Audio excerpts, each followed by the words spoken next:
The time has come to finally review the MiG-29 in 2026. Let's see how this plane holds up, and is it as bad as everyone says it is? Well, this is a bit of a controversial plane, first of all, because there are many people that hate it, there are many people that don't like its loadout, its position in the battle rating, and I think overall there are a lot of thoughts about this plane that make it seem like it's something that you should entirely skip in the Russian tree. And I may have a little bit of a different conclusion at the end. What's definitely not controversial about this plane, though, is the fact that it looks absolutely amazing. I think most people will agree. In my opinion, this is one of the better looking Russian jets. I actually prefer this type of design to something like a flanker that I think is pretty fat, if you will. It's a much sleeker design. It looks very aggressive. Unfortunately, the appearance doesn't always correlate with how good the actual airplane is. To start off with, let's briefly talk about the loadout that you can carry in this plane. So you have access to 2 radar missiles and 4 IR missiles for a total of 6. Now the radar missiles are definitely the highlight of this plane. Unfortunately, stock, you start with 2 R-27Rs, which aren't bad on its own. However, once you do get further in the kind of unlock tree for this aircraft, you do get access to R-27ERs. Now, ER basically stands for extended range, so the missile behaves very similarly to the R-27, except that it can reach much further out than the regular R-27. What's really nice about this missile is that it also has IOG and data link, which means that if you do lose track of an aircraft, as long as you're able to relock it, the missile will be able to still find that aircraft. Many times I had situations where an enemy would maybe notch my missile initially, but then recommit again. And still, with that same missile that I had launched, I was able to re-guide it via the data link, assuming of course it had enough energy, to still terminate onto the target and get the kill. Now, these are still semi-active radar homing missiles, so jousting anything that has ARH missiles at this battle rating is a little bit difficult, and you will be a bit of a disadvantage. The key thing with this missile is that, well, it is the best Fox 1 in the game. There is just no two ways about it. And it also means that it's actually the best missile at potentially fighting ARH planes. You can get to your target before the enemy's missile reaches you. However, you don't have a lot of time to then notch or dodge the ARH that's coming your way. So just keep that in mind when you are using it. When it comes to the IR missiles, unfortunately, the best you're able to do here are R60Ms, which, you can find at 11.0 on some MiG-21s. And unsurprisingly, at 12.7, these missiles just don't cut it. When you're facing things that have AIM-9Ls, AIM-9Ms, AM-3s, it's just not a good missile. It will get you kills in scenarios where people aren't paying attention, but it doesn't have a lot of range. It has decent pull, so you basically have to be relatively close to the aircraft that you're trying to target. You can also potentially take R-27Ts. These are the thermal or the IR versions of the R-27s. Now, personally, I wouldn't recommend this because the R-27ERs are just hands down the best Fox 1s in the game. But there is that option if for some reason you decide to play with IRST mode only on this aircraft. I didn't do it myself, but you're welcome to try that if you would. One additional and quite important point of annoyance with this aircraft is that the radar also doesn't track your missiles. So you're not really sure where the missile is relative to your target, and you basically have to switch to the missile camera to estimate. It's probably something you see me doing quite a lot in this aircraft. So keep that in mind. In terms of the defensive capabilities, you have 60 flares or chaff, which is okay, honestly, for this type of aircraft. And you also have a very nice 30mm gun, which, although it's not super defensive in terms of the capability, when you do get some guns on target, it's very effective and it will normally one-shot any type of enemy that you deal with, especially with air belts. So very good in that department. Next, let's talk a little bit about the avionics. So unfortunately, on the RWR side, you're pretty limited. It's an analog RWR. It has multiple different sectors, not just 4 quadrants, so it does give you a little bit more information. However, you have no idea what type of aircraft you're facing or is locking you. So in terms of the amount of information that you're getting from your RWR, it is pretty poor, and you do have to kind of keep attention to it. Although it does tell you of launch warnings, it doesn't really mean that the particular missile is directed at you, and it may sometimes fake you out. So overall, the RWR is poor, especially for 12.7 BR.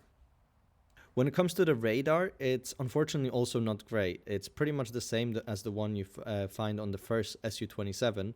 So it can pan horizontally. However, it is divided into 3 sectors, which means that kind of panning a little bit more awkward, because they either can have the radar pointing in the middle, all the way to the right, or all the way to the left, which can be annoying, especially if you have a couple of targets that are kind of at the intersections of borders, forcing you to essentially point your nose in a particular direction to get the right kind of focus on the radar. I also find the radar to just in general be a little bit iffy in terms of detection and specifically tracking of targets, especially ones that are lower to the ground, even if they're not notching. So I would not rate it very highly. Is it usable? Yes. It has good range, but it is not incredibly reliable. And you also cannot toggle the horizontal field of view of the radar. So you're basically just stuck with the default. If you want to narrow it, you cannot do that. The refresh rate on this radar is also pretty poor, which I think is the cause, or the primary cause, of the tracking issue.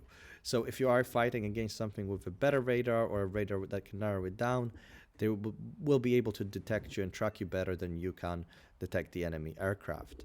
An additional nice benefit to the MiG-29 is the fact that it also has HMD or HMS. So you can lock targets with that. It's got 19-kilometer range, same as the ACM. So very useful, especially when you're doing, I don't want to say off-board shots, because you're not going to do that too much, but especially when you're struggling to find things on your radar and it is within the range. So definitely a big point of plus for this aircraft. When it comes to the airframe itself, I would say it's okay. It's quite a fast plane, and it's able to get to good speed at altitude, but it's not the fastest, right? Unfortunately, when it comes to the airframe itself, you do need boosters, first of all, to make it usable, because it does feel very sluggish without it. And it is quite agile with the boosters. Unfortunately, in terms of the flight model, and because of the repeated nerfs and lack of buffs, the energy retention is very poor. So when you do engage in a dogfight, or especially if you pull like a very high G turn, you're going to be in a state of low energy and kind of in a very bad situation. So you have to really be aware of the energy bleed, because you're not going to be able to turn infinitely like an F-18 or an F-16. So prolonged dogfights are definitely not recommended. Boom and zoom, if you have to get close, is probably something I would say works a little bit better here. Let's talk a little bit about the playstyle now. So you can actually play it in multiple different ways, and while I personally prefer playing it up high and really try to leverage the range and speed benefit that I have from the R27ERs, you're not limited to only that type of playstyle. So you are also able to play it low if you prefer, staying in the multipath range and going for kind of HMD shots on targets that are above you. I just personally prefer playing it high. Typically, I would prefer to engage targets that are maybe around 20 or 25 kilometers away. These missiles can easily hit those targets. It's just whether you're going to be able to continue tracking to basically the point of impact.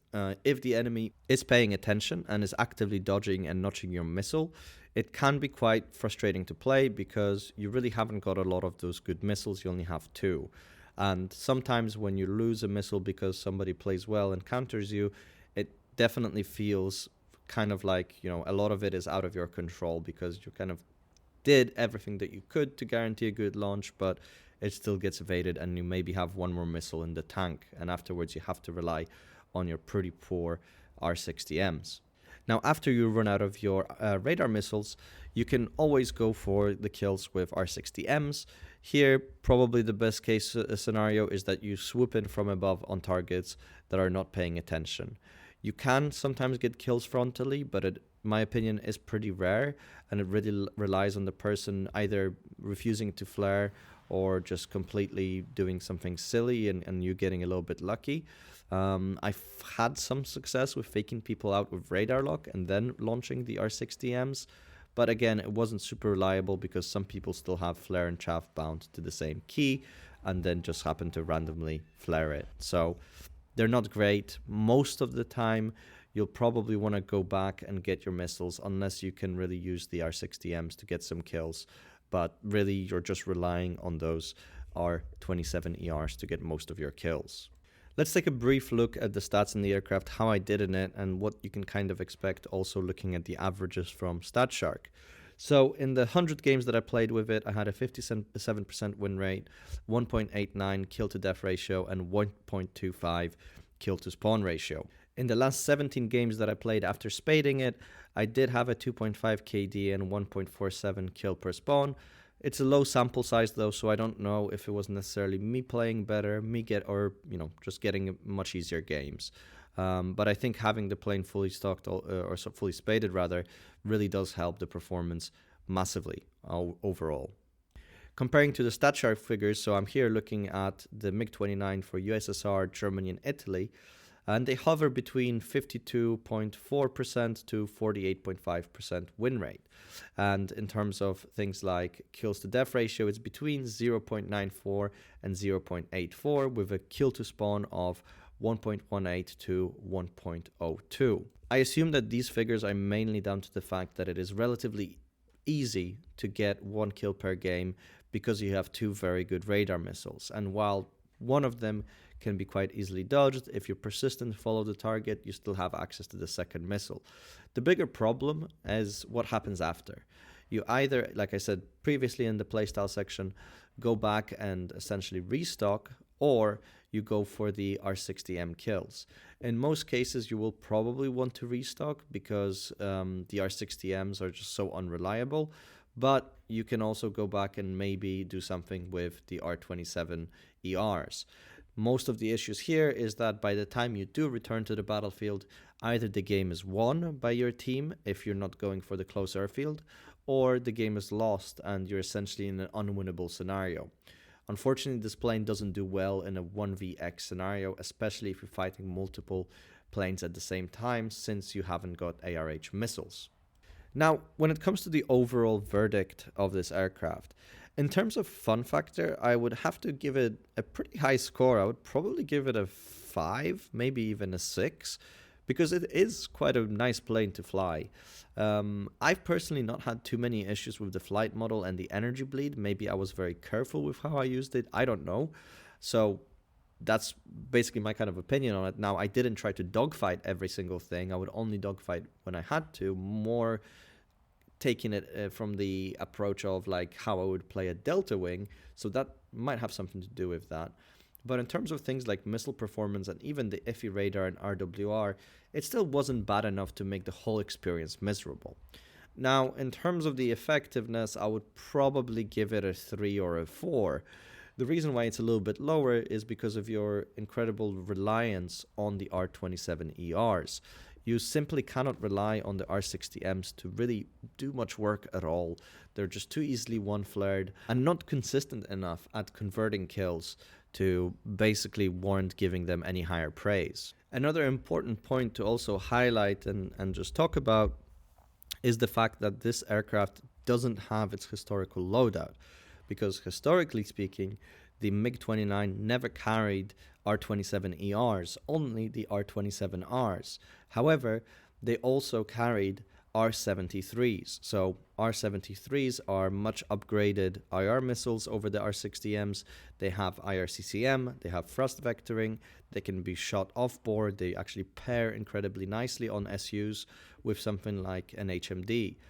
For whatever reason, Gaijin has decided not to give this plane that loadout. I think if the plane had the historical loadout, it would probably actually be a little bit better because it would reduce the reliance on radar missiles, force you to play a little bit closer, and be a little bit more aggressive with the IR missiles. Because, like I said, with the current IR missiles, you're just incentivized not really to use them and instead go back, restock, and get, more of the missiles that are very good.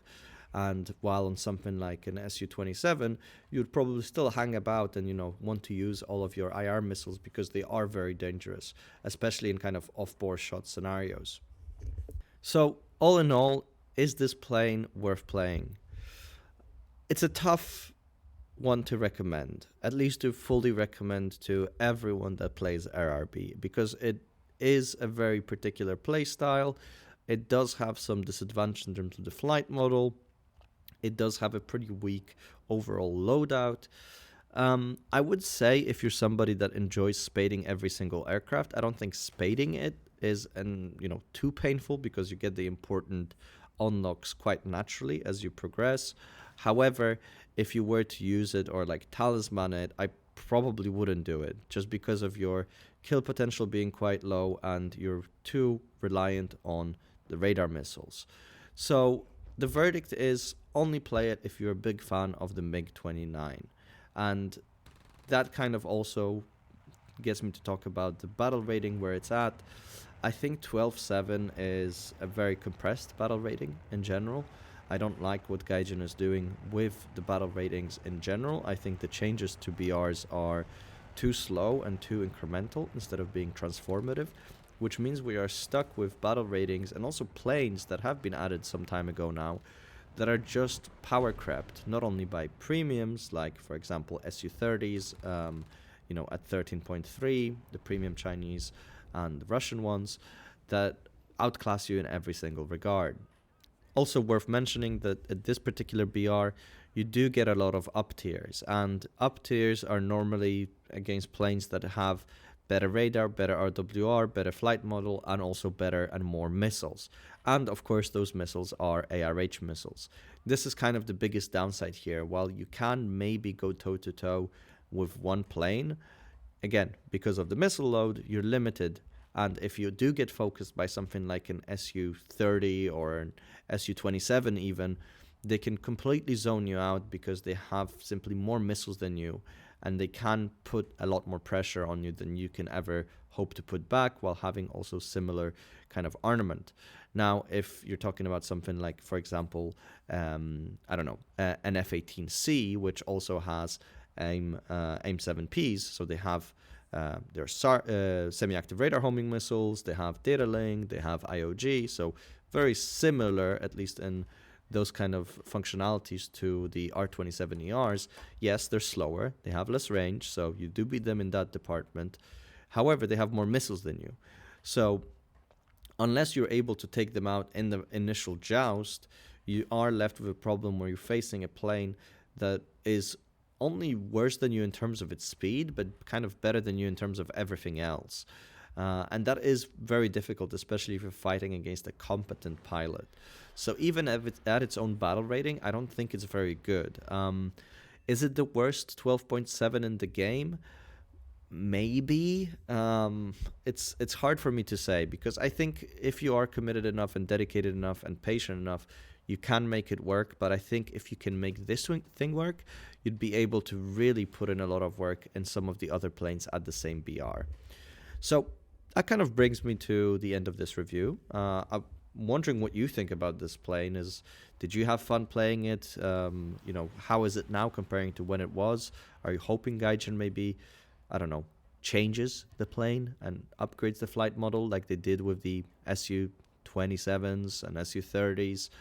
I definitely hope so, because I would love to see it with its historical loadout, with a slightly different playstyle, with a better flight performance that is more historically accurate. Anyway, thank you very much for watching. Let me know what you thought in the comments, and if you have any requests or also ideas on maybe what I could review next, do let me know, because right now I'm actually thinking about a couple of different planes that I could discuss, or perhaps even discuss a more holistic view of a tree that I have finished, and that could be a cool idea maybe for one of the next videos that we'll do. So thank you very much for watching, and have an amazing rest of your day.